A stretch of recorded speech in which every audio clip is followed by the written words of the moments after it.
Hello internet friends. In this video I'm continuing to work on fuel tanks.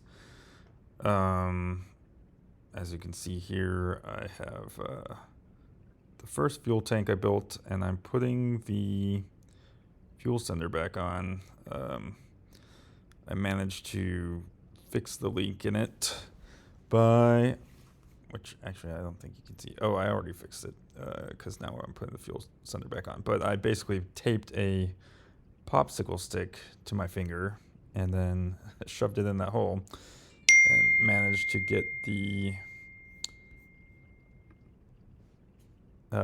fuel sealant into the corner where there was a leak. So now that I know that's a possibility, I will make sure that I put plenty of fuel sealant in the corner when I build the next one. But happy to report it's been, I don't know, a week since I recorded this video, I think. And there are no leaks, so I think this was successful. I will call it successful. And one day I'll put fuel in this tank and confirm that was successful. Oh, anyway, Luke, guest star of this video, he lives here in Vegas and helped build another RV-14 that was recently completed.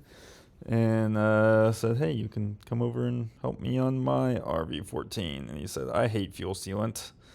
No. And I said, but I have sodas in my garage. And he said, okay. So let's see, what else? Haven't done a lot of building. This video is about a week old. Haven't done a lot of building this week because I had work, which I didn't have to travel for. Everyone came to Vegas for a conference, but then everyone came to Vegas for a conference, so I had to hang out with work people all week. I got a couple comments on this mixing plate that I'm using. I bought this at Harbor Freight for like $3, but it's very convenient. I know some people mix in cups and then just throw the cup away. I like the flat surface, and then sometimes I can carry it around, but I think I prefer the mixing plate for mixing stuff.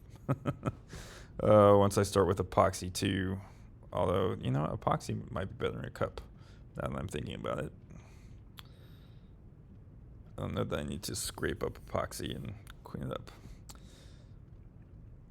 And then you can also see I'm kind of weighting this thing down because I have it hanging over the edge so I can access the rivets, which I don't want it to fall, so that's why I put weight in it.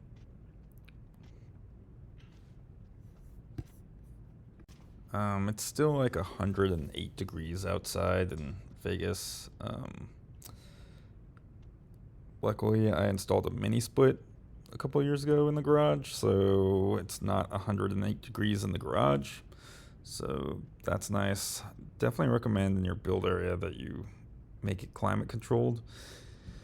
Makes it a lot easier to want to go into the garage and build, which for Vegas is basically just the cooling. Like, I've never been too cold in the garage, I don't think. Maybe I have. I know I've definitely used a heater before, but I can't remember when the last time I've needed a heater was, so. Also, this process goes way faster with another person. One person can, you know, have the messy Pro Seal, and the other person can dip the rivets in the messy Pro Seal. Still recommended to wear gloves. Pro Seal is also known as airplane herpes, so you will find it everywhere. I am proud of myself that on this tank I managed to install the fuel cap in the correct orientation, which was a problem. It was about 45 degrees off. Maybe that's too much. It was one rivet hole off. So double check the orientation of the fuel cap before you rivet it on. And if you are also riveting on fuel caps, come join and chat with us on our chat groups. Scan the Discord just for Alan, because he likes Discord, but everyone else is on Slack, so scan that one, and then I'll see you there and see you in the next video.